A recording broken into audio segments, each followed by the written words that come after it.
দর্শক, কিছুক্ষণ আগেই প্রধানমন্ত্রী অর্থ এবং বিনিয়োগ উপদেষ্টা সালমান এফ রহমান বাসায় নৈশভোজে ছিলেন ডোনাল্ড রো। তার পরবর্তী সংবাদ সম্মেলনে আমরা চলে যাচ্ছি।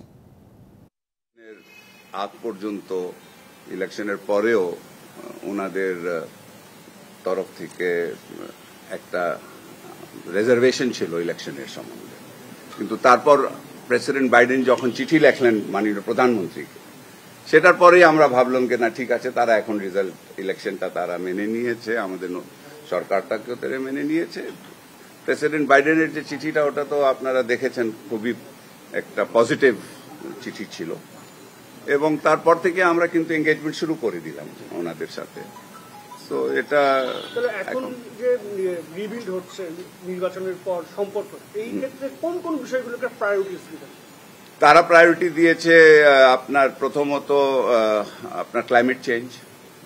তারা বলছে আপনাদের সাথে আমাদের যে ক্লাইমেটের সম্বন্ধ সমস্যা, এটাতে তারা কাজ আমাদের সাথে করতে চায়। কালকে আপনি জানেন আমাদের পরিবেশ মন্ত্রী মহোদয়ের সাথে ওনার দেখা ওনারা করবেন। এছাড়া তারা বলছেন আপনার পাওয়ার সেক্টরে তারা চাচ্ছে যে তারা খুব কিন যে ভুটান, নেপাল, ভারত এর সাথে বাংলাদেশের যে আমাদের রিজিয়নাল একটা আপনার বিদ্যুতের তারা কানেক্টিভিটি চায়, সেটার জন্য তারা বলছে যে আমরা চাই যে আপনারা, তো আমরা বলেছি যে আমরা 40 মেগাওয়াট নেপাল থেকে হাইড্রো পাওয়ার শুরু করেছি, ভারতের মাধ্যমে এটা আসবে। তো ওটা শুনে ওনারা খুব খুশি হইলেন, বললেন এখন এটাকে উপর যদি বিল্ড আপ করে এটাকে আরো তাদের একটা রিজিয়নাল পাওয়ার যদি আমরা বিদ্যুতের আমরা যদি এখানে করতে পারি, তাহলে তারা সেটা চাচ্ছিল। রোহিঙ্গা তার উপরে তারা আমাদেরকে আবার মাননীয় প্রধানমন্ত্রীকে অনেক ধন্যবাদ জানিয়েছেন যে আমরা যে রোহিঙ্গাদের কে এভাবে আমরা আশ্রয় দিচ্ছি, এবং তার সাথে তারা বলেছে যে তারা যে যতটুকু সাপোর্ট তারা আমাদেরকে যে রোহিঙ্গা সাপোর্ট করতেছে সেটা তারা করতে থাকবে, কন্টিনিউ করবে। এবং তার সাথে তারা যেটা বলেছে যে আমরা বলেছি যে মায়ানমারের উপরে কিন্তু আমাদের যেন রোহিঙ্গাদেরকে তারা ফেরত নেয়, সেটার উপরে চাপ বলে হ্যাঁ সেটা আমরা চেষ্টা করতেছি। কিন্তু আবার বলেছে যে মায়ানমারের তো আমরা সবাই জানি যে মায়ানমারের যে এখন বর্তমানের যে অবস্থাটা ওখানে, সেখানে এটা সময় লাগবে, ওখানে বলে আমরা সবাই কাজ করতেছি, চেষ্টা করতেছি। তাছাড়া তারা আমাদের যে আইএলওর সাথে যে আমাদের লেবার রাইটসটা, লেবার নিয়ে যে কথা হচ্ছে, সেটা নিয়েও তারা বলেছে যে যদি আমরা যে আইএলও রোড ম্যাপটা ওনাদের, যেটা আমাকে বলেছে যে আমাদের যে শ্রমনীতি আর শ্রম আইনটা যেটা করার, এটার সাথে তারা বলেছে আইএলও এর সাথে আমরা কিন্তু একদম একমত। আইএলও যা চাচ্ছে তা আমরাও তাই চাচ্ছি। এক সময় ওদের মধ্যে, আইএলওর মধ্যে আর মার্কিন ওদের যে দাবিগুলিতে একটু আলাদা একটু ছিল। এখন তারা বলছে আমরা একদম সেম পেজে চলে এসছে। তোমরা যদি আইএলওর সাথে সম্পর্ক ঠিক করে নিতে পারো, তাহলে তার মানে আমাদের সাথেও হয়ে গেলে, তারা বলছে এটা হইলে আমরা তাহলে ইমিডিয়েটলি যে ডিএফসি তাদের যে ডেভেলপমেন্ট বলছে সেটাও আমরা শুরু করতে চাই, আমরা খুবই কিন। তো তোমরা যদি, তো সেখানে তো আমরা বলেছি যে আমরা অনেক অগ্রগতি করেছি শ্রম আইন এবং আইনটা পরিবর্তনে। তো এই নেগোসিয়েশন আমাদের কিন্তু আইএলওর সাথে চলছে, এবং আমরা খুব আশাবাদী যে এটা আইএলওর সাথে একটা আমাদের সমঝোতাটা হয়ে যাবে। তো হয়ে গেলে তাহলে তাদের সাথেও ভালো হবে।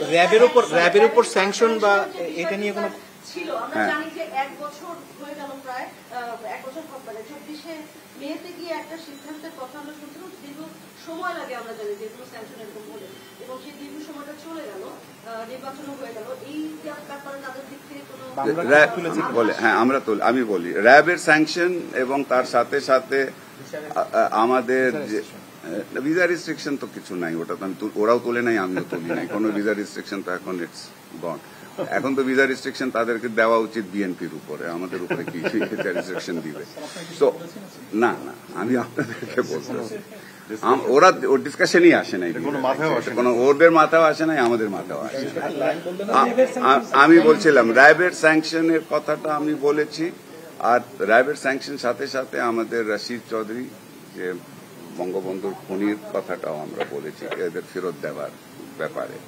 তো সেখানে সে বলছে কি এই দুটোই ইস্যু, র্যাব স্যাংশনও এবং খুনিটাকে ফেরত আনার ইস্যুটা তাদের জাস্টিস ডিপার্টমেন্টে এটা আছে। বলছে এখানে কিন্তু আমাদের জাস্টিস ডিপার্টমেন্ট, আমাদের হোয়াইট হাউস আর স্টেট ডিপার্টমেন্ট থেকে কিন্তু ইন্ডিপেন্ডেন্ট, বলছে ওরা স্বাধীনভাবে কাজ করে জাস্টিস ডিপার্টমেন্ট। তো তারা বলেছে আমরা এটা পুশ করতেছি, আমরা জানি, তারা বলছে কি আমরা স্টেট ডিপার্টমেন্ট থেকে কিন্তু আমরা ফুল এখন সাপোর্ট দিচ্ছি। আমরা মনে করি যে এটা, ওটা তো আপনি মনে আছে যে ডোনাল্ড লু যখন গতবারই এসেছিল ইলেকশনের আগে, সে কিন্তু বাংলাদেশে প্রশংসা করেছিল যে র্যাবের কিন্তু অনেক উন্নতি হয়েছে, সেটা তো সে পাবলিকলি আপনাদেরকে গতবারই বলেছে। তো স্টেট ডিপার্টমেন্টের কথাটা হলো কি আমরা কিন্তু আমাদের তরফ থেকে আমাদের জাস্টিস ডিপার্টমেন্টকে বলছি কি হ্যাঁ এটা উন্নতি হয়ে গেছে, এখন তোমাদেরকে এই স্যাংশনটা তুলে দেওয়া উচিত। সে হোয়াইট হাউস থেকেও বলা হচ্ছে, কিন্তু আমাদের একটা প্রসেস আছে, আমাদের জাস্টিস ডিপার্টমেন্টের একটা প্রসেস আছে, সে প্রসেসের মাধ্যমে কাজ চলছে। সে আশাবাদী যে এটা হবে, সে মানে বাণিজ্য বিনিয়োগ সুবিধা নিয়ে আলোচনা হচ্ছে। সাগরের ব্লকের একটা ব্যাপারে কথা হচ্ছিল যে তারা একটা ব্লক নিয়ে একটা চুক্তি করতে চায়, সেটা নিয়ে কোনো কথা ওনারা তোলেন নাই। এমনি জেনারেলি তারা বলেছে যে অনেকগুলি তারা ব্যবসা বাণিজ্য বাড়াইতে চায়, সেই যেটা নর্মাল ইনভেস্টমেন্ট তারা বিনিয়োগ করতে চায়। আমেরিকান কোম্পানিরা এখানে এসে অনেকগুলি বিনিয়োগ করছে, সেটা সম্বন্ধে তারা বলেছে, কিন্তু স্পেসিফিকলি ব্লকের কথা বলে নাই। কিন্তু ব্লকে তো আমাদের এখন টেন্ডারই হয়ে গেছে, তো টেন্ডার হয়ে গেছে, আমেরিকান কোম্পানি হোক যেই কোম্পানি হোক তারা তো পার্টিসিপেট করতেই পারে। আমার একটা প্রশ্ন আছে, সেটি হচ্ছে ওনারা আজকে বিকেলবেলা সুশীল সমাজের প্রতিনিধিদের সাথে বৈঠক করেছিলেন এবং সেখানে বাংলাদেশের নির্বাচন পরবর্তী গণতন্ত্র মানবাধিকার পরিস্থিতি নিয়ে তারা উদ্বেগ জানিয়েছে। একই সাথে বাংলাদেশের স্বাধীন গণমাধ্যম নিয়েও তারা কথা জানতে চেয়েছে সুশীল সমাজের প্রতিনিধিদের কাছ থেকে। এই বিষয়গুলো নিয়ে স্পেসিফিক ভাবে আপনাদের সাথে আলোচনা করেছে, কারা জানিয়েছে? ওনারা জানিয়েছেন, জানতে চেয়েছেন মূলত। নগদে 500 টাকা বা তার বেশি পেমেন্টে পেতে পারেন ঢাকায় জমিসহ 20 কোটি টাকার পুরস্কার। না না, ওনার কোন স্টেটমেন্ট দিয়েছে ওটার পর ওনারা জানতে চেয়েছেন, আপনি বলেন উদ্বেগ জানিয়েছেন, মানে জানতে চেয়েছেন। উদ্বেগটা তাও কারা? আমাদের সিভিল সোসাইটি? না না, ওনারা জানতে চেয়েছেন, ওনারা জানতে চাচ্ছে কি অবস্থা আছে এখন বাংলাদেশে, তো আমাদের কাছে জানতে চাইনি এই বিষয়গুলো, আমাদের সাথে কোনো আরেকটা বিষয় হচ্ছে ভূ রাজনীতি ইস্যুতে কোন কি আলাপ হয়েছে, চীন নিয়ে কোনো আলাপ হয়েছে কি? না, চীন নিয়ে কোনো আলাপ হয় নাই। চীন নিয়ে তাদের পজিশন ক্লিয়ার আছে, তারা তাদের যে ইন্ডো প্যাসিফিক পলিসি আছে তারা সেটা, কিন্তু আমাদের পজিশন, যদিও আজকে আলাপ হয় নাই এটা নিয়ে, ওনারা চীন নিয়ে ওনারা কোনো কথা তোলে নাই, কিন্তু যে আমাদের পজিশন তো এখানে ক্লিয়ার আছে, friendship to all, malice two নান। আমরা তো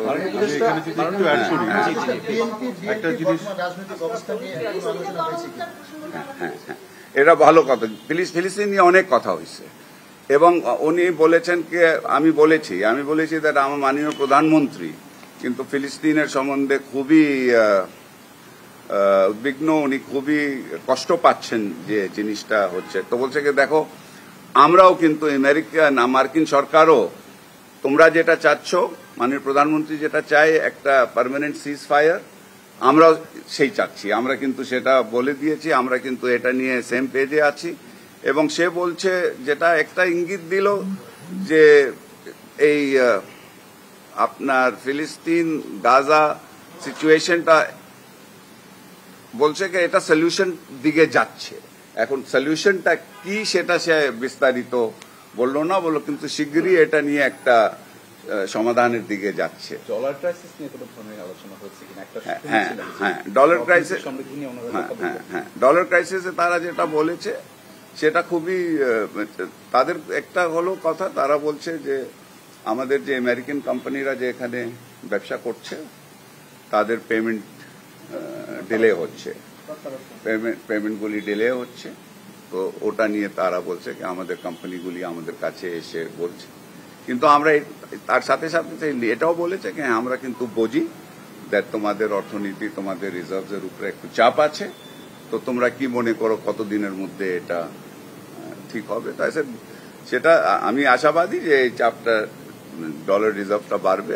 আপনারা দেখেছেন আমরা কিছুদিন আগে ডলার ডিভ্যালুয়েশন আর আমাদের টাকা ডিভ্যালুয়েশন হয়েছে, আর তো এটাতে আমি মনে করি আমাদের রপ্তানিটাও বাড়বে, আমাদের রেমিটেন্সও বাড়বে, তাতে আমাদের রিজার্ভের উপরে পজিশন ভালো হবে। তো আমি বলেছি দ্যাট আমরা জানি। আর একটা জিনিস আমি বলেছি যে যদিও আমাদের পেমেন্ট সমস্যা হচ্ছে কয়েকটা আমেরিকান কোম্পানি, কিন্তু আমরা পেমেন্ট কন্টিনিউয়াসলি করতে যাচ্ছি। ঠিক আছে, আমাদের ডিলে হচ্ছে, কিন্তু পেমেন্ট আমাদের কন্টিনিউয়াস আছে। এটা না যে আমরা একদম বন্ধ করে বলতেছি যে আমাদের সমস্যা নেই, আমরা পেমেন্ট করতেছি কিন্তু একটু ডিলে হচ্ছে। তো সেটা জাস্ট তারা মেনশন করেছে কি আমাদের কোম্পানিরা আমাদেরকে বলে, তো আমি ভাবলাম আপনাদেরকে এটা জানাবো। মাননীয় প্রতিমন্ত্রী, আপনি মাননীয় উপদেষ্টা, আমার একটা প্রশ্ন আছে।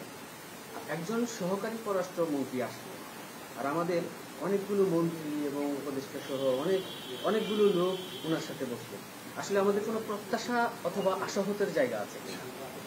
না, এটা তো আচ্ছা আপনিও দেন। আমি যেটা বলছি এটা তো নতুন না। আমার বাসায় এই তো ডোনাল্ড লু এই প্রথম না, এই তো আপনার আই থিঙ্ক 3 বার হয়েছে না, থার্ড টাইম, হ্যাঁ 4 বার না এসছে, হ্যাঁ 74 বার এসছে। আর এবং সবসময় যখন এসে আমাদের কাছে, এটা কিন্তু ডিপ্লোমেসিতে এটা কিন্তু নর্মাল, এটা অফিসিয়াল মিটিং না। অফিসিয়াল মিটিং এ যখন ডোনাল্ড লু যাবে, ডোনাল্ড লু কল অন করবে ফরেন মিনিস্ট্রিতে, তার অফিসিয়াল বাইল্যাটারাল হবে আমাদের ফরেন সেক্রেটারির সাথে। কিন্তু এই ধরনের ঘরোয়া মিটিং এ এটা অনেকেই, এটা আমি যখন ওখানে গিয়েছি, এরকম প্রাইভেট অনেক বাড়িতে আমি গিয়েছি যেখানে সেনেটর, কংগ্রেসম্যান, ওদের মন্ত্রীও থাকে। তো দ্যাট ডাজন্ট মিন দ্যাট যে আমরা এটা একটা নর্মাল ডিপ্লোম্যাটিক দিস। সেদিন আপনারা জানেন ইউকের আপনার মন্ত্রী এসছিলেন, ট্রেড মিনিস্টার, উনিও একটা স্টেট মিনিস্টার, কিন্তু সেখানেও আমার 2-3 জন আমাদের মন্ত্রী ছিলেন, স্টেট মিনিস্টার ছিলেন। এটা নর্মাল। হাইড্রো পাওয়ার ইস্যুতে ভারত, নেপাল, বাংলাদেশ যে কাজ করছে, ভুটান যে কাজ করছে, এইখানে ওরা কিভাবে এনগেজ হতে চায়? ওরা ওখানে ফাইন্যান্স করতেছে। তারা কিন্তু নেপালে বড় হাইড্রো পাওয়ার প্লান্ট ফান্ডিং করতেছে, তারা বিহার পর্যন্ত যাচ্ছে। তো তারা চাচ্ছে কি ওই যেহেতু ওখানে ফান্ডিং করছে, তারা চাচ্ছে কি পুরো রিজনে যেন ওটার মধ্যে বাংলাদেশও চলে আসে এবং বিজনেসও আছে তাদের। তো ওরা যখন ফাইন্যান্সের মানে তো ওদের কোম্পানিগুলি, ওদের বেসরকারি খাতের কোম্পানিগুলি ইনভেস্ট করতেছে, বিনিয়োগ করতেছে নেপালে। আপনি একটু যোগ করতে পারছেন?